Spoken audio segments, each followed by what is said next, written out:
요한계시록 16장 8절로 11절입니다. 한 절씩 교독하겠습니다. 넷째 천사가 그 대접을 해에 쏟음에 해가 권세를 받아 불로 사람들을 태우니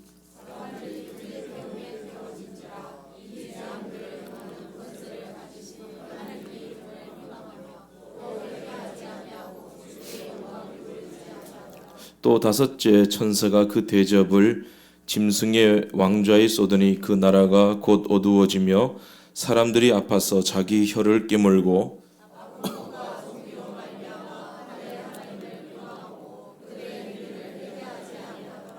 아멘. 계시록 16장에는 요한계시록의 세 가지 재앙이죠. 인, 그리고 나팔, 대접. 이 중에 마지막 재앙인 7 대접에 관한 그 내용이 이제 시작이 됩니다. 이 대접 재앙은 뭐 다르지 않습니다. 앞에 나오는 인의 재앙이나 또 나팔의 재앙이나 뭐 대접의 재앙이나 다르지 않아요. 세대주의자들은 이것을 좀 다르게 해석을 하거든요. 다 다르다. 시기별로 다르게 일어난 일이다 그러는데 그렇게 가게 되면 좀 위험합니다. 그래서 저는 다르게 보지 않습니다. 같은 내용입니다. 핵심은 같은데 다른 시각으로 기록을 한 것입니다. 본문 2절에 보면 첫째 대접이 땅에 쏟아지는데 계시록 8장 7절에 보게 되면 첫째 나팔 재앙도 이제 땅에 쏟아졌습니다. 본문 3절에 보면 두 번째 대접이 이제 바다에 쏟아지니까 바다가 피같이 되는데 8장 8절에서 9절을 보게 되면 두 번째 나팔 재앙 역시 불붙은 재앙이 바다에 떨어져서 그 바다의 3분의 1이 피가 됩니다. 본문 4절에 보게 되면 세 번째 대접이 강과 그 물에 쏟아지는데 세 번째 나팔 재앙도 강과 물샘에 떨어졌습니다. 네 번째, 다섯 번째도 뭐 그렇게 다르지 않습니다. 나팔 재앙과 흡사합니다. 단지 다른 것이 있다면 그 나팔 재앙에서는 3분의 1이 파괴가 되고 그리고 대접 재앙에서는 전부가 이제 파괴가 되는 거예요. 날아가 버리게 된다라는 겁니다. 왜 전부가 날아가느냐? 16장 보게 되면 본문입니다. 큰이라는 말, great라는 말이 9번 나옵니다. 1절 성전에서 큰 음성이 나왔다라고 되어 있는데 이제 큰 재앙이 시작이 되는 겁니다. 그러면 성전에서 나오는 음성은 누구의 음성입니까? 예수님의 음성이라는 겁니다. 그래서 큰 음성, 큰 재앙이 이제 시작이 된다라는 겁니다.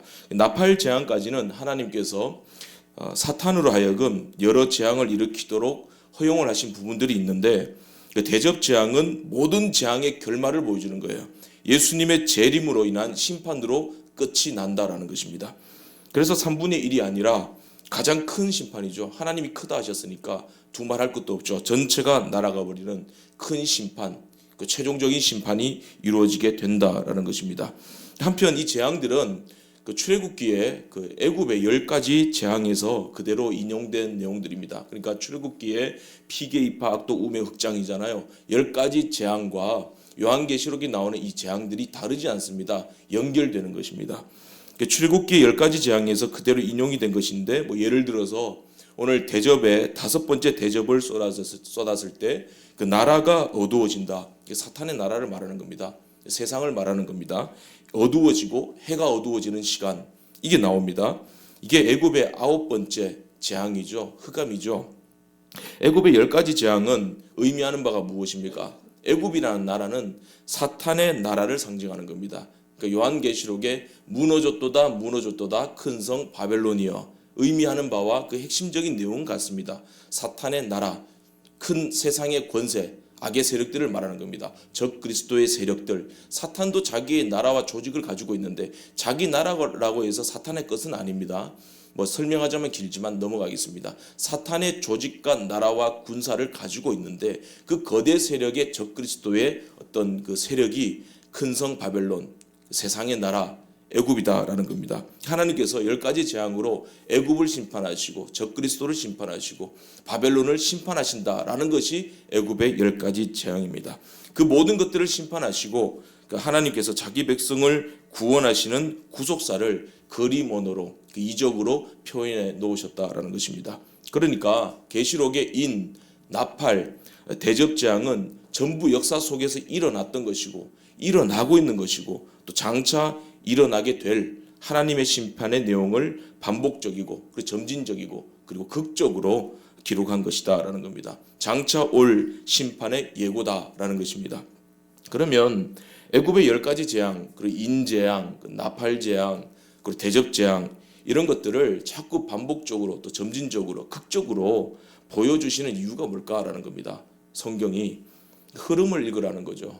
성도들에게 우리에게 주시는 말씀. 요한계시록은 누구에게 주시는 말씀입니까? 성도들에게 교회들에게 주신 말씀입니다. 흐름을 읽어라. 이 재앙들을 내가 반복하는 이유가 뭐냐? 극적으로 이루어가는 이유가 뭐냐?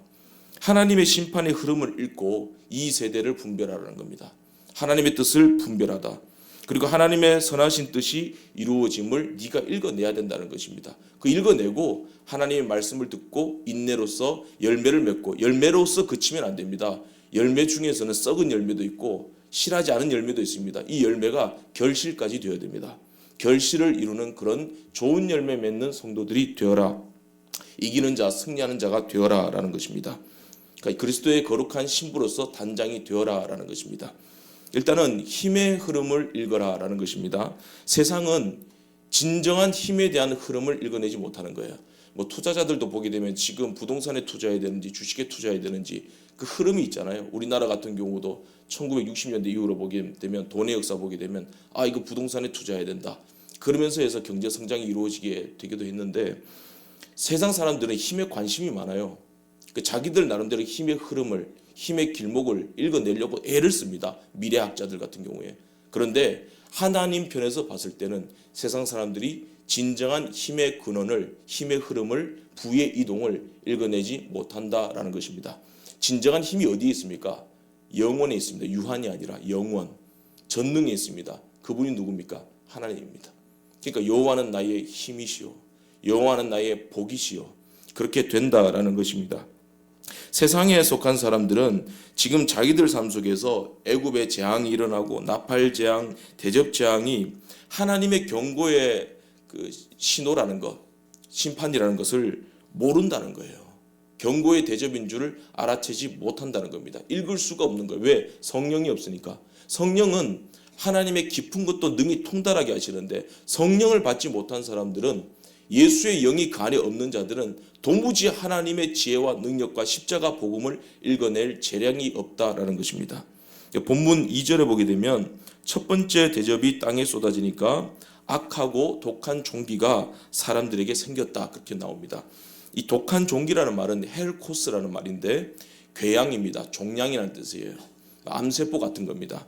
독한 종기, 재앙, 궤양의 내용들은 인의 재앙과 나팔 재앙이 의미하는 내용과 거의 같습니다. 전쟁, 기근, 질병, 자연재해 같은 거잖아요. 적신이나 위험이나 칼이냐 그리스도 안에서 우리를 빼앗을 수가 없다 그렇게 말하잖아요. 끊을 수가 없다 그렇게 말하잖아요. 이 땅에서 일어나는 전쟁, 기근, 질병, 자연재해, 미혹하는 것들 그런 것들입니다. 그럼 이 자연재해, 또 전쟁 같은 것들, 재난 같은 것들 믿는 자들과 믿지 않는 자들에게 어떤 결과를 가져다 주는가? 2절에 보게 되면 이 독한 종기 재앙이 짐승의 표를 받은 사람들과 우상에게 경배하는 자들에게 내렸다 그렇게 말합니다. 그러니까 성도들은 교회들은 이 재앙에 노출되지 않습니까? 이 재앙을 받지 않습니까? 이게 무슨 말이냐면 우리 중에 독한 종기의 재앙, 자연재해, 전쟁 같은 것들 이런 기근 같은 것들 이런 것들에 한 번도 노출이 돼본 적이 없는 사람은 여기 단 한 사람도 없을 것입니다. 우리 코로나를 겪었잖아요. 6.25를 겪은 사람들도 있습니다. 자연재해를 겪었습니다. 헬코스를 만났습니다. 그러면 이게 무엇을 의미하는 건가? 우상에게 절하는 자들, 짐승의 표를 받은 자들에게만 이게 임한다. 무슨 의미인가? 성도들도 교회들도 똑같이 재앙에 노출이 되지만 그것이 우리에게는 심판의 재앙이 되는 것이 아니라 오히려 합력하여 선을 이루게 되는 은혜의 수단이 된다라는 그 역설을 교회들이 읽어내야 된다는 것입니다. 그것을 분석을 해야 된다는 것입니다. 그 흐름을 너희들이 파악을 하고 있어야 된다라는 말씀입니다. 성령이 교회들에게 하시는 말씀을 들어라 그렇게 말씀을 하고 있다는 겁니다. 교회는 세상 사람들과는 다르게 세상의 권세들과는 다르게 성령이 교회들에게 하시는 말씀을 드러내는 그런 차이가 있다라는 것입니다. 뭐 두 번째, 세 번째 대접도 동일한 관점에서 우리가 풀면 되는 것입니다. 3, 4절에 보게 되면 둘째, 셋째 대접을 바다에 쏟았는데 그 바다가 피가 되었다 그렇게 나오잖아요. 바다에 쏟았습니다. 요한계시록 13장에 보게 되면 이제 적그리스도의 원흉이 올라오잖아요. 어디서 올라옵니까? 바다에서 올라옵니다. 바다에서 올라온 짐승 그렇게 올라옵니다. 계시록을 비롯해서 성경에서 바다 또 혹은 물 이런 것들 하면 거의 좀 부정적으로 쓰인 경우가 많습니다. 저주, 심판, 죄, 뭐 악한 세력, 사탄의 세력, 적그리스도 이런 것들을 상징을 합니다. 그래서 이 물 위에 뭐가 앉아 있습니다. 계시록 17장 1절에 보게 되면 이 물 위에 큰 음료가 앉아 있다 그렇게 말합니다. 악한 세력들, 죄악의 세력들, 적그리스도, 사탄의 세력 위에 큰 음료가 앉아 있다. 그럼 음료가 앉아 있는 이 물은 구체적으로 무엇인가? 17장 15절 이렇게 말씀합니다. 또 천사가 내게 말하되 내가 본 바 음녀가 앉아 있는 물은 백성과 무리와 열국과 방언들이다.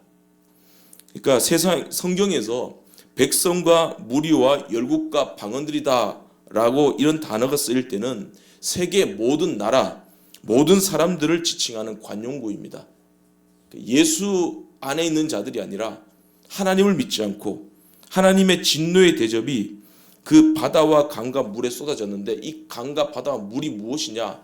열국과 무리와 백성과 방언이다. 그러니까 세계 모든 나라, 모든 사람들, 다시 말해서 하나님의 자녀 이외의 모든 악한 무리들, 사탄의 나라, 이것을 바다, 강, 물이라 그렇게 지칭하는 겁니다. 이 세상은 하나님을 힘으로 인정하지 않습니다. 하나님을 하나님으로 알지 못합니다. 그러니까 자기 힘대로 살아내려고 그러고 자기가 하나님 자리에 올라가려고 그럽니다. 그 모든 세상 사람들 아무리 도덕적으로 착하고 고등지식을 가지고 있고 예의범절이 탁월한 사람이라 할지라도 그런 민족이라 할지라도 그런 집단이라 할지라도 그런 모든 자들은 하나님 보시기에 노아 홍수 때 망했던 시집 장가가고 열심히 살고 있던 그 모든 물에 속한 자들과 별반 다르지 않다는 것입니다. 하나님을 하나님으로 인정하지 않고 예수 그리스도 안에 들어가지 못한 자들. 이 재앙이 대접의 심판의 핵심이다라는 겁니다. 그래서 새 하늘과 새 땅에는 이 바다, 물이란 것이 존재하지 않습니다. 대신에 저주의 바다와는 전혀 다른 유리 바다가 있는 것입니다. 아름다운 하나님의 바다. 이 재앙은 애굽의 첫 번째 재앙과 비슷한데 바다에 던졌는데 3분의 1이 피가 되고 전체가 피가 되고 그렇게 되어 있잖아요. 하나님께서 애굽의 첫 번째 재앙 어디에 쏟았습니까? 나일강에다가 쏟았습니다. 쏟으니까 이 나일 강물이 피가 돼버립니다. 그러면 하나님께서 나일강을 피로 만들어 버리셨다라는 것은 무슨 의미가 있습니까? 나일강은 애굽 백성들의 신입니다. 애굽은 나일강의 그 물로 인해서 살아가는 존재들입니다. 하나님으로 사는 존재들이 아니라 하나님의 말씀으로 사는 존재들이 아니라 나일강이 주는 그 삼각지대가 주는 물, 그 물질의 힘, 권세, 세상의 힘, 그것으로 사는 존재가 바로 애굽이고 나일강이라는 겁니다. 근데 하나님은 이 세상을 애굽을 나일강을 피로 만들어 버리는 겁니다.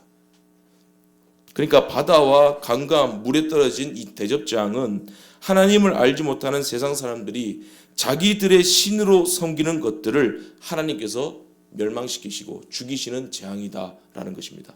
결국에는 누구만 남습니까? 예수만 남습니다. 하나님의 말씀만 남게 된다라는 것입니다. 그러면 세상 사람들이 나일강으로 섬기는 신으로 섬기는 것이 무엇입니까? 파헤치고 들어가면 결국에는 자기 자신이에요. 자기 자신이 나일강이에요. 자기 자신이 신입니다. 사탄의 속성을 보세요. 자기 자신을 신으로 하나님 자리에 올려놓으려고 하다가 하나님의 저주를 받게 되었습니다. 세상은 자기 자신을 자기의 신으로 섬긴다는 겁니다. 그리고 그 자기 자신을 이 세상에서 신적인 존재로 추앙을 받게 해주는 그런 힘을 섬깁니다. 그게 힘이고 그게 지식이고 그것이 권세고 그것이 어떤 집단입니다. 가스라이팅입니다.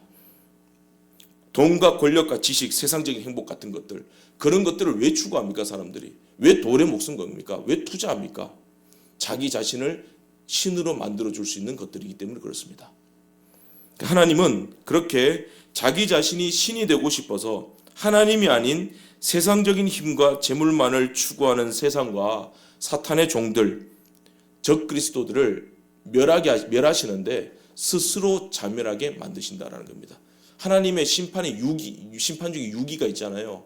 자기 스스로 망하는 거예요. 물론 하나님이 죽이십니다. 그런데 애굽의 바로를 보세요. 악한 자도 적당한 날에 그대로 사용하시잖아요. 마음을 완악하게 만들어 버리시잖아요. 그대로 내버려 두시는 거예요. 그리고 하나님이 극도로 올랐을 때, 달아올랐을 때 하나님이 끝내버리시는 겁니다. 스스로 자멸하게 된다. 단순히 그들이 갖고 있던 소유를 하나님이 빼앗아 버리신다는 것이 아니라 오히려 세상은 갈수록 풍요로워질 겁니다. 발전할 겁니다. 더 부유해질 겁니다. 그리고 하나님은 이 세상이 원하고 추구하는 것들을 막지 않으십니다. 마음대로 해봐라. 환영하십니다. 적극적으로 하나님을 허락하십니다. 이스라엘 백성들이 광야에서 고기가 없다고 불평했습니다. 고기는 뭐 저녁의 양식인데, 그러니까 예수 그리스도 유월절 지내면서 고기 먹었잖아요. 예수 믿었으면 그 은혜로 살아가야 되는 건데 아침에 만나, 하나님 주신 만나로 먹고 살아가야 됩니다. 하나님 말씀으로 먹고 살아가야 되는데 이 잡족들과 어울리면서 광야에서 뭐라고 불평합니까? 우리가 이 하찮은 아침에 만나, 하늘의 양식 생명의 떡, 예수 그리스도 말씀, 이거를 하찮게 여기노라, 그렇게 말합니다. 그리고 뭐 달라 그럽니까? 고기 내놔, 고기 내놔. 애굽에서 먹었던 그 고기 내놔, 그럽니다. 하나님께서 자기들의 육신을, 영혼을 살찌게 하는 그 고기를 달라고 불평하자 하나님이 내가 줄게, 줘버리십니다. 그런데 시편은 뭐라고 말씀하시는입니까? 시편 106편 15절에 이렇게 말씀합니다. 여호와께서 저희의 요구한 것을 주셨을지라도 그 영혼은 파리하게 하셨느니라. 그 고기가 이빨 사이에 있어서 씹어서 넘기기도 전에 하나님께서 도려가셔 버리잖아요. 그렇게 자기 자신을 하나님 자리에 올려놓기 위해서 이 세상의 것들을 추구하는 무리들을 모두 하나님은 파리하여 말라버리시게 만드신다라는 것입니다. 그 결말이 3절에 나와요. 바다 가운데 모든 생물이 죽더라. 문제는 이렇게 모든 생물이 죽는 이 망하게 되어도 세상은, 사탄의 나라는, 적그리스도는 9절과 11절 보세요. 회개치 아니한다는 거예요. 저희들의 행위를 회개치 아니하더라. 왜 회개치 아니할까요? 흑암의 재앙 때문에 그렇습니다. 어두워져서. 그러니까 다섯 번째 대접이 짐승의 보좌에 쏟아지니까 그 나라가, 사탄의 나라가 어두워집니다. 그 종들도 다 어두워지는 거죠. 사탄의 추종자들, 적그리스도의 인을 받은 자들, 사탄의 나라가 어두워집니다. 그럼 이 어둠이 무엇인가? 요한복음 1장에 나오는, 골로새서 1장에 나오는, 요한일서 2장에 나오는 예수 그리스도, 빛이신 예수님이 오셨음에도 불구하고 어둠이 깨닫지 못하고 그들의 눈이 멀어버렸다는 겁니다. 그 어두움을 말하는 겁니다. 회개치 아니하는 그 어두움. 사탄에 속한 자들은 재앙을 당해서, 단순히 재앙을 당해서 망하는 것이 아니라 끝내 어두움 가운데 회개치 아니함으로 받는 재앙으로 망하는 것입니다. 왜 그러한 재앙들이 자기들에게 임하는 줄도 모르는 거예요. 자, 하나님의 백성과 적그리스도의 차이가 나옵니다. 가룟 유다는 회개치 아니했습니다. 멀었기 때문에, 그 눈이 어두워졌기 때문에. 근데 베드로는, 교회는 회개합니다. 통곡합니다. 흐름을 읽어내는 거예요. 자기의 죄를 읽어내는 거예요. 왜 그 우사가, 그 벗기에 손을 냈던 우사가 왜 죽었습니까? 나곤의 타작마당에서 벗개를 끌고, 수레를 끌고 가는 소가 뛰었습니다. 그러자 그 벗개가 떨어질까봐 우사가 거기들 붙잡았잖아요. 하나님의 궤를. 근데 하나님이 죽이셨어요. 즉사했습니다. 왜 그 즉시 하나님이 죽이셨습니까? 우사가 벗개를, 하나님의 영광, 하나님의 말씀을 자기 소유로 삼으려고 했기 때문에 그렇습니다. 사무엘하 6장 6절에 보게 되면 우사가 벗개를 붙들었다라는, 이 붙들었다라는 단어는요, 아하즈라는 말인데 소유하다, 그런 뜻입니다. 내 발 아래 두다, 그 말이에요. 그러니까 하나님의 영광을, 하나님의 말씀을 자기 발 아래 두고자 했다라는 것입니다. 우사가 내가 영웅이 되고 내가 교회의 주인이 되고 싶고 내가 하나님이 되고 싶다는 거예요. 뱀처럼 하나님의 말씀과 하나님의 영광도 자기 발 아래 두고자 했기 때문에 하나님께서 치셨다라는 것입니다. 그래서 다윗이 그곳의 이름을 베레스 우사라 부르잖아요. 베레스 우스. 베레스라는 말은 천에다라는 뜻입니다. 우사는 힘이라는 겁니다. 하나님은 하나님 이외에 우리가 신으로 섬기고 추앙하고 쫓고 있는 모든 힘들을, 우사들을 다 쳐내버리시는 겁니다. 다 치워버리시는 겁니다. 출애굽기 19장 5절에 말씀합니다. 세계가 다 내게 속하였나니 너희가 내 말을 잘 듣고 내 언약을 지키면 너희는 열국 중에서 내 소유가 되고, 소유권이 누구에게 있다고 말씀합니까? 하나님께 있다는 겁니다. 세계가 다 내게 속하였나니. 근데 우리는 다 내 것으로 만들려고 그러잖아요. 세상 나라는, 사탄의 나라는, 세상의 모든 것들은 사탄의 것이 아니라, 세상의 것이 아니라, 내 것이 아니라 다 하나님의 것이라는 겁니다. 모든 권세 하나님의 것입니다. 심지어 사탄의 권세조차도 하나님의 것입니다. 그래서 예수님께서 이렇게 말씀하신, 무엇을 먹을까, 무엇을 마실까, 무엇을 입을까 염려하지 말아라. 그죠? 무슨 말이에요? 그것을 구하기 전에 먼저 그의 나라와 그의 의를 구하라. 힘의 흐름을 읽으라 그 말입니다. 세상에서 너희들이 추구하고 먹고 사는 것에 너희들의 힘이 있는 것이 아니라 너희들의 힘과 능력은 하나님께 있다는 겁니다. 하나님의 말씀을 들음으로써 너희들이 힘을 얻고 승리하게 되고 하나님의 영광을 보게 된다는 것입니다. 그것이 너희들의 정체성이고 너희들이 먹어야 될 영의 양식이다라는 것입니다. 그러면 성도는 어떻게 해야 될 것인가? 뭐 비슷한 흐름인데요. 우리에게 임한 고난의 흐름을 읽어내야 됩니다. 성도가 당하는 고난은 영광과 승리로 흘러간다는 겁니다. 무슨 말이냐면 세상은 회개치 아니한다 그랬습니다. 9절과 11절에 회개치 아니하는 그들로 말미암아 하나님의 진노가 쏟아집니다. 그런데 하나님의 진노가 쏟아지는 이 세상은 결국에 우리도 이 세상에 지금 살고 있습니다. 교회가 여기 있습니다. 그 회개치 아니하는 자들로 말미암아 임하는 그 재앙으로 인해서 성도는 그 재앙으로 인해 고난을 당합니다. 그러나 이 고난은, 성도는 이 재앙으로 말미암아 죽는 것이 아니라 이것이 고난이 되고 이 고난이 결국에는 연단이 되고 영광과 승리로 이끌어 가신다라는 것입니다. 이 흐름을 읽어내야 된다라는 말씀입니다. 많은 성도들이 성경에 나오는 신앙의 선배들 있잖아요. 그 사람들을 위인의 자리에 올려놓습니다. 우리 성경 그렇게 읽으면 안 돼요. 우리 엘리야를 본받읍시다. 그죠? 우리 히스기야를 본받읍시다. 다윗을 본받읍시다. 어떻게 바울은 그렇게 복음을 전할 수 있었을까? 어떻게 아브라함은 100세 때 아들을 낳아서 낳을 수 있었을까? 자기가 낳고 싶은 낳은 건 아니잖아요. 그죠? 어떻게 아들을 하나님께 바칠 수 있었을까? 그 믿음 참 놀랍고 대단하다. 우리도 아브라함의 믿음을 본받자. 이게 이제 사탄이 속이는 거예요. 성경이 아브라함을 왜 보여줍니까? 다윗을 왜 보여줍니까? 이삭을 왜 보여주고 히스기야를 왜 보여주고 엘리야를 왜 보여줍니까? 그들을 사용하신 하나님을 보라는 겁니다.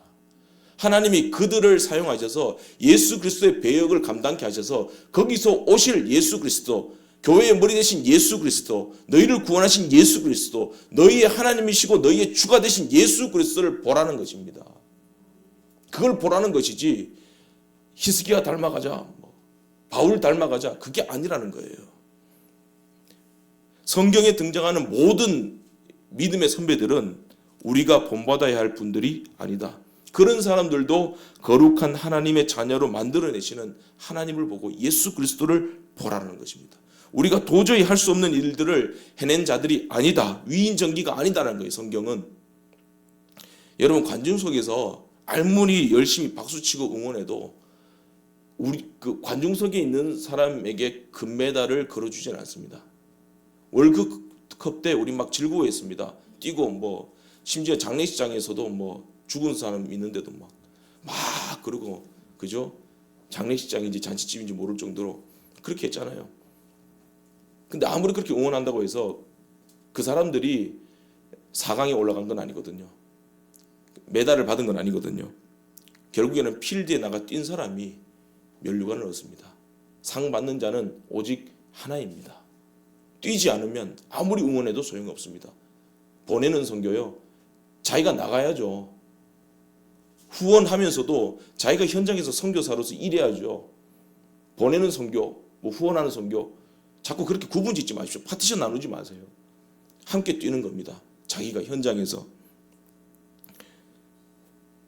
행동해야 됩니다. 처치 밀리턴트입니다. 전투적 교회. 교회는 싸워 나가야 되고 일에 나가야 되고 필드에서 자기 포지션을 소화해 나가야 됩니다. 언제까지? 피 흘리기까지.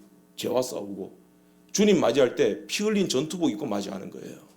주님 피 흘리다가 주님 앞에 섰습니다. 예수님 다 안다 그래요. 내가 올 때까지 지혜롭게 하나님의 지혜를 구해서 그 종들에게 양식이 있게 하였느니라. 잘하였다. 착하고 충성된 종아. 그 피 묻은 전투복 그대로 주님이 안아주시고 새로운 옷을 입혀주신다는 겁니다.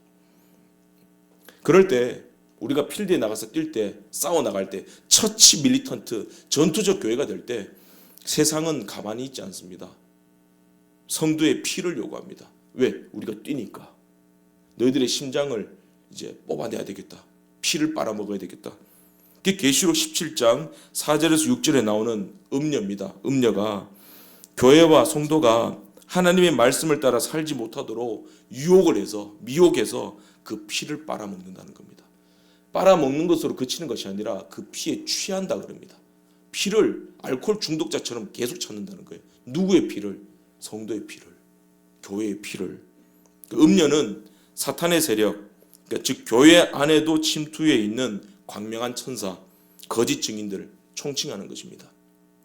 성도를 유혹하고 미혹하고 넘어뜨리고 죽이려고 하는 모든 것들이 음녀입니다. 그 음녀를 무시하시면 안 돼요. 음녀를 뭐라고 말씀하냐면요, 큰 성 바벨론이라 그렇게 말합니다. 큰 음녀, 큰 성 바벨론, 사탄의 나라입니다. 적그리스도의 세력입니다. 음녀가 그렇게 큰 거예요. 그러니까 이단들 보세요. 되게 크잖아요. 빙산의 일각이잖아요. 교회 안에 들어왔는데 조금 이상하다 파헤쳐 보니까 이미 교회에는 이만한 구멍이 생긴 거예요. 그 사람으로 인해서. 근데 그 사람의 배우를 보니까 빙산의 일각이에요. 수만 명이 그 뒤에서 움직이고 있다는 거예요. 음녀는 큰 성 바벨론인데 성도들의 피와 예수의 증인들의 피에 취한 자리들, 그렇게 말합니다. 그러니까 얘네들은 성도들의 피냄새 하면은 그냥 사족을 못 쓰는 거예요. 목숨 걸고 덤벼듭니다. 사탄이 그렇습니다. 그러나 18장 5절에서 6절 계시록입니다. 거기 보면 이렇게 말씀합니다. 하나님께서 그 죄는, 그가 누구냐면 음녀의 죄는 하늘에 사무쳤고, 하나님 아신다는 거예요. 하나님이 기억하신다. 그들의 행위대로 갚아주시되 갑절로 갚아주신다. 철저하게 심판하신다. 그들의 때가 있다는 겁니다. 하나님께서. 그럼 반면 성도는, 그러면 성도는 하나님께서 보호하시고 하나님께서 그 승리를 보게 하신다. 계시록 18장 20절입니다. 하늘과 성도들과 사도들과 선지자들아 그로 말미암아 즐거워하라. 그게 뭡니까? 음녀가 심판받는 거. 하나님이 너희를 위하여, 성도를 위하여, 교회를 위하여 그에게 심판을 행하셨음이니라 하더라. 누구를 위하여? 너희를 위하여, 교회를 위하여, 하나님의 영광을 위하여 음녀들을 심판하고 성도들은, 교회는 보호하신다는 겁니다. 승리를 보게 하신다는 겁니다. 본문 16장 8절에서 9절 말씀도 하나님께서 불로 심판하시잖아요. 사탄의 세력들, 적그리스도를, 세상의 힘들을. 그리고 성도는 그 불에서 보호하십니다. 그러니까 계시록 7장 17절에 생명샘물로 인도하시는 보호와 보상이 있다라고 말씀하고 있는 겁니다. 전번에 말씀드렸는데 다 기억하시겠습니까만은 계시록을 시간적인 배열로 보시면 안 된다고 그랬습니다. 전체 통으로 보셔야 되는 거예요. 하나님의 보호가 있다. 무엇을? 생명샘물을 주신다. 인, 나팔, 대접 같은 무시무시한 재앙의 한가운데서도 하나님의 어린 양 예수 그리스도의 장막으로 덮여진 성도들은, 교회는 전혀 해를 입지 아니하고 하나님께서 보호하신다는 약속입니다. 마가복음 마지막 약속 보세요. 무슨 독을 마실지라도 해를 입지 아니하고 병든 자에게 손을 얹은즉 나으리라 하시니라. 애굽에 10가지 재앙이 내릴 때 어떻게 이스라엘이 그 재앙에서 벗어날 수 있었습니까? 재앙이 내렸지만 하나님께서 구별해 놓으신 고센 땅에 머물러 있었기 때문이었습니다. 물론 마지막 재앙은 이제 이스라엘이 머물고 있는 땅에도 다 내렸죠. 그 이제 구속사니까 장자의 죽음은. 그러나 어린 양의 피, 그 고센 땅이 무엇이었습니까? 결국에는 어린 양의 피잖아요. 어린 양의 피 안에 있는 자들은 넘어가시잖아요. 구원하시잖아요. 고센 땅에 어린 양의 피, 예수 그리스도 안에 있는 자들은 하나님이 보호하신다는 겁니다. 우리는 하나님의 심판이 시작되고 또 최종 심판하실 이 땅에서 살아가고 있습니다. 우리의 시민권, 그러나 우리의 시민권은 하늘에 있고 또 예수 안에 있기 때문에 그 무서운 재앙 속에서도 성도는 안전합니다. 교회는 안전합니다. 그래서 요한계시록, 이 무서운 요한계시록이 주는 역설의 은혜다라는 것입니다.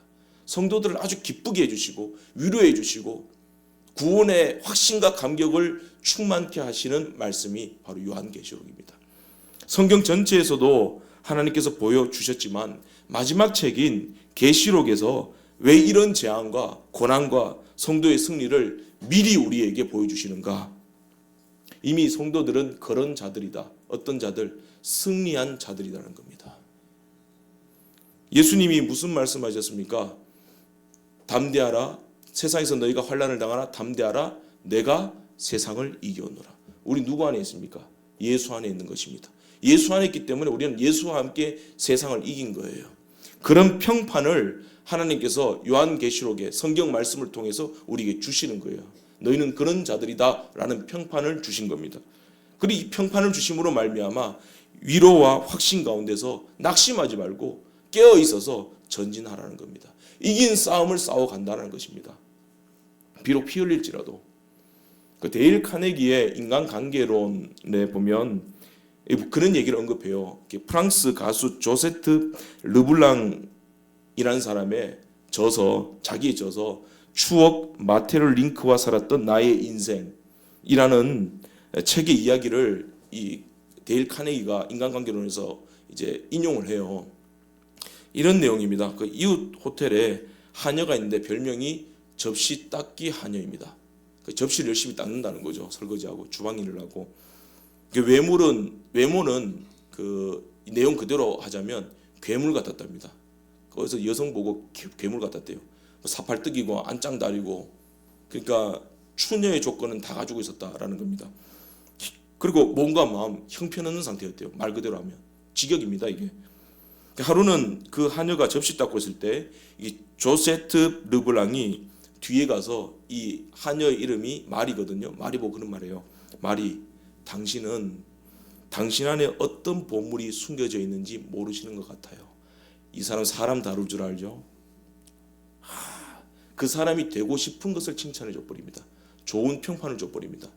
그러니까 이 하녀는 원래 자기 감정을 이제 숨기는 것에 익숙한 사람이잖아요. 그 말을 듣는 순간 울컥하는 거예요. 멈칫합니다. 그리고는 놀랍게도 그 후부터 이 평판을 자기의 정체성으로 삼습니다. 놀라운 변화가 일어나는데 그 후로는 다시는 이 말이 보고 접시 닦기라고 감히 조롱하는 사람이 없었더라는 겁니다. 자기가 그런 정체성을 삼았을 뿐인데 심지어는 배려받기 시작합니다. 다 천대했습니다. 근데 모두가 귀하게 여깁니다. 여성으로서 대우해 줍니다. 믿음의 힘이 이렇게 큰 겁니다. 무엇보다 놀라운 변화가 있는데 이제 예뻐지기 시작하더라는 거예요. 얼굴과 몸을 가꾸기 시작해서 점점 예쁘고 매력적으로 변하더라라는 겁니다. 여기 여성 성도님들 중에 나이 많아도 이쁘다 소리 싫어하는 사람 손 들어보세요. 좋잖아요, 그죠? 파마하면은 저는 그럽니다. 파마하셨네요. 그러면은 제 내심 이 파마하셨네 이 말에는 조금 아닌 것 같다. 내 스타일 아니다 이런 말도 있거든요, 솔직히 말해서. 근데 그 이쁜 줄 알고 받아들여요. 와, 기분 좋아가지고 아이고 목사님 그것도 아시냐고. 또 그것도 익명 그대로 받고 상처받고 그러지 말고요. 예? 파마하셨네요 그러면 예쁘다는 소리예요. 내심 그런 거예요. 파마하셨네요 그러면은 기분 좋잖아요. 좀 남성들은요 그냥 왔다가도 뭐 경상도 사람이 그렇거니 하고 지나가면 되는데 여성분들은요 좀 화장을 좀 다르게 했다. 좀 보면 그거 좀 아셔야 돼요. 그러니까 오늘 피부가 좋네요. 뭐 화장빨이죠 이렇게 말하지 말고. 그리고 뭐 좋은 옷 입고 오고 뭐 머리 염색하고 이면 10년은 젊어 보입니다. 원래 젊어 보였지만 또 여기까지 달아주셔야 돼요. 원래 젊어 보였지만 10년은 더 젊어 보입니다. 그건 광대 승천하는 거죠, 그죠? 그렇게 해주셔야 돼요. 좋은 평판을 만들어 주셔야 됩니다. 그런 존재로. 그러니까 2달 후에 이 마리가 폭탄 선언을 합니다. 그 집 주방장 조카와 결혼한대요. 예뻐졌으니까. 그러니까 축하를 하잖아요. 다 축하한다고. 그러니까 이 마리가 하는 말이 저는 앞으로 숙녀가 될 거예요. 그래요. 그러니까 조세트 르블랑은 접시 닦기 마리에게 부응하고 싶은 평판을 준 거예요. 너는 그런 존재야. 왕 같은 제사장이고 너는 에스더야. 너는 여왕이야. 그렇게 해주셨다. 그 좋은 평판이 그녀를 완전히 바꿔버린 겁니다. 하나님께서 요업에게 좋은 평판 주셨죠. 사탄이 두루두루 돌다가 앞에 딱 서니까 요업 한번 건드려 볼까요? 그러니까 하나님 뭐라 그럽니까? 요업 앞에 그냥 안 건들면 안 될 정도로 요업을 칭찬해 버리잖아요. 의인이다 그래 버립니다. 당대의 의인이다. 요업처럼 나를 경외하는 자가 있느냐? 하나님도 요업이 죄인인 거 아십니다. 완전하지 않다는 것도 알아요. 고난을 견디는 그 과정 속에서 자기 생일 저주하고 하나님께 원망하고 따지는 것 하나님 다 보고 계셨습니다. 그럼에도 불구하고 예수 그리스도 안에 있다. 요업은 의인이다. 그는 승리자다. 그러니까 사탄이 내가 건드려 볼까요? 마음대로 해봐라. 요업은 이겨낸다. 요업은 이 하나님 아버지의 마음을 아는 거예요. 너는 의인이다, 승리자라는 좋은 이름을 붙여줍니다. 그러니까 욥이 고난당하면서도 계속 하나님 찾잖아요. 주신 이도 여호와시오, 취하신 자도 여호와시오니 여호와 이름이 찬송을 받을 시지니이다.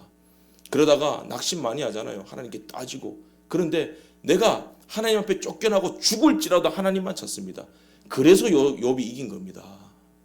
하나님, 내가 하나님이 어떤 의도인지 내가 압니다. 자세히는 모르는데 결국에는 하나님입니다. 내가 주에 대하여 귀로만 들었는데 이제는 눈으로 봅니다. 지난 주일 오후 예배 때 설교 중에 죄송합니다만 창세기 12장에 아브라함을 부르신 것이 바벨탑을 세워서 인간의 도성이 되어버린 타락한 땅을 위한 하나님의 솔루션이다. 그렇게 말씀하셨어요. 죄송합니다. 틀렸습니다. 이렇게 해석하면 대단히 위험한 해석입니다. 여러분 십자가는요 하나님의 대안이 아니에요. 창세전에 하나님이 계획하신 거예요. 하나님의 작정이고 주권적인 섭리입니다. 하나님이 얘들이 내 예상과는 다르게 죄를 지어버렸네. 바벨탑 쌓아버렸네. 어떻게 하면 좋지? 아브라함 불러야 되겠다. 십자가 지도록 해야 되겠다. 급조하신 것이 아니란 말입니다. 창세전에 우리를 그의 생명체 기록해 놓으신 거예요. 제2위 되신 로고스이신 그분에게 중보자의 직분이 이미 부여된 겁니다. 활동을 안 하셨을 뿐이지. 그러니까 죄를 지으니까 중보자이신 그분 중보자의 옷을 입고 바로 활동하시잖아요. 하나님 치셔야 되는데 잡아버리잖아요. 생명체에 기록됐잖아요. 그래서 가죽옷 입혀버리고 여자의 후손에 대한 하나님이 예수 그리스도 오실 것을 창세전의 그 계획을 하나님이 선포해버리시잖아요. 그것이 에덴 동산, 그리고 노아 언약, 그리고 모세 시내산 언약, 그리고 다윗 언약, 예수 그리스도 십자가 언약으로 완성되잖아요. 도저히 흘러간다는 겁니다. 그러니까 아브라함을 부르셨다는 것은 아브라함에게 하나님이 너로 말미암아 천하 만민이 복을 받는다 이 말했을 때 아브라함 너의 후손으로 오실 예수 그리스도로 말미암아 창대케 되고 주의 나라와 주의 몸된 교회가 번영케 되고 땅끝까지 이르게 되고 천하 만민이 하나님의 백성이 되는 복을 받게 될 것이다. 구속의 역사를 말씀하고 계신다는 겁니다. 그게 아브라함의 부르심이에요. 그러면 그 아브라함의 부르심 역으로입니다. 아브라함을 부르신 것이 바벨탑에 대한 솔루션이 아니라 오히려 사탄이 아브라함을 부르실 것에 대한 솔루션으로 자기 바벨탑을 쌓게 만든 거예요. 하나님의 역사를 방해하기 위해서. 이가 그일지 모른다. 여자의 후손 와서 그 여자의 후손이 우리의 머리를 박살낸다 그랬으니까 이거 우리가 비상대책을 세워야 된다. 난리가 난 거예요 사탄이. 그래서 바벨탑을 세우게 만드는 거예요. 하나님은 합력과 이성을 이루어서 지면으로 흩어서 씨를 뿌려버리잖아요. 그 아브라함 불러버리고 그 만민에게 복음을 전파하도록 만드시잖아요. 하나님 나라 확장시켜 나가는 거잖아요. 사탄이 바벨탑으로 방해를 하고 바벨론 포로를 아무리 억압하려고 방해를 해도 하나님의 구속 사역은 그대로 진행되고 완성이 된다는 것입니다. 그것을 보여주는 것이 아브라함을 부르신 것입니다. 이것을 아셔야 됩니다. 그러니까 내가 어려울 때 하나님 찾는 거 아니에요. 찾아야 되죠. 내가 어려울 때만 하나님 부르고 예수님 도와주세요. 그런 존재의 하나님이 아닙니다. 하나님은 우리 필요에 따라 우리가 부리는 존재가 아니에요. 대안이 아니에요. 솔루션이 아니에요. 하나님은 하나님이십니다. 그 안에 내가 있는 거예요. 그 안에 있으면 고난도 당하고 전쟁도 당하고 배신도 당하고 슬픔도 당하고 징계도 맞고 맞으면서도 하나님 자녀고 위로를 받으면서도 하나님의 자녀고 그러면서 하나님이 나를 빚어서 그리스도의 장성한 분량으로 선장시켜 나가시고 그리스도의 아름답고 순결한 신부로 단장시켜서 하나님이 기쁘게 받으실 만한 그런 존재로 하나님 마침내 이루어 가신다는 겁니다. 누구 안에서? 예수 그리스도 안에서 그의 말씀으로 이루어 가신다는 겁니다. 이 놀라운 하나님의 섭리와 주권을 보여주면서 성도에게 이런 평판을 주십니다. 주님이 너희는 세상의 소금이다. 세상의 빛이다. 그렇게 말씀합니다. 그러니까 담대하라. 내가 그리고 너희가 나와 함께 세상을 이겨노라 말씀하는 거예요. 그런 평판을 주시는 거예요. 그러므로 성도의 사명이 무엇입니까? 이 하나님의 평판과 이 선포와 축복과 정체성에 부응을 해야 되겠죠. 이 부르심에 하나님의 놀라운 선포에 부응하기 위하여 예수와 함께 고난도 받고 예수와 함께 승리도 하는 것입니다. 제가 어저께 우리 국악 동요 아이들 어린이들이 부르는 국악 동요 중에 모두 다 꽃이야라는 동요가 나오더라고요. 근데 제 딸이 보면서 아빠 나 저 노래 너무 좋아해 그러더라고요. 어디서 배웠어? 유치원에서 배웠대요. 계속 불렀대요. 모두 다 꽃이야. 이 국악 아세요, 여러분? 동요 모르세요? 모르세요? 뭐 이랬잖아요. 산에 피어도 꽃이고 들에 피어도 꽃이고 길가에 피어도 꽃이고 모두 다 꽃이야. 그 다음에 아무 때나 피어도 생긴 대로 피어도 이름 없이 피어도 모두 다 꽃이야. 되게 위로받았습니다. 딸 앞이라서 울지는 못하고 와 정말 위로되는 거 아니에요? 근데 이거 CCM으로 했으면 좋겠어요. 복음성으로. 여러분 성도는요 교회는요 산에 피어도 산에 세워도 교회고요 들에 세워도 교회고요 길가에 세워도 교회입니다. 사망이 음침한 꼴짜기에 세워져도 교회고요 교회는 교회입니다. 사망이 음침한 꼴짜기가 교회를 삼키지 못해요.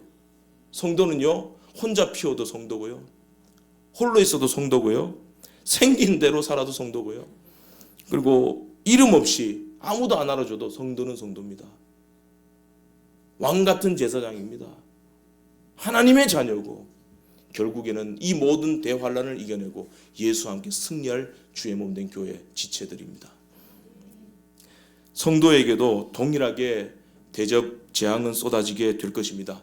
재앙의 대접, 전쟁의 대접, 기근의 대접, 적신의 대접, 칼의 대접, 질병의 대접, 자연재해의 대접, 적그리스도로 말미암은 광명한 천사로 말미암은 미혹의 대접 쏟아질 것입니다. 그러나 그러한 대접들이 우리에게는 오히려 승리와 영광의 대접이 된다라는 것을 꼭 기억하시고 이러한 위로와 소망 가운데 감사와 승리의 삶이 되시는 복된 저와 여러분들 다 되시기를 간절히 바랍니다. 기도하겠습니다. 하나님 아버지 은혜를 감사합니다. 우리를 예수 그리스도의 것으로 영원히 예수 그리스도의 것으로 불러주시고 하나님 나라 영광에 참여케 해주시고 그 기업을 예수와 함께 누리게 해주심을 감사합니다. 고난이 많고 대접의 재앙들이 쏟아지고 말세에 고통하는 그 고통과 하나님의 심판을 다 겪게 될 것이지만 성도는 정신을 차리고 성령이 교회들에게 하시는 말씀을 듣고 깨어 있어서 인내로서 그 삶을 싸워가고 말씀 붙들고 결실로서 하나님께 영광이 될 수 있는 그런 성도의 승리의 삶이 되도록 성령께서 인도하여 주시옵소서. 예수님의 이름으로 기도드리옵나이다. 아멘.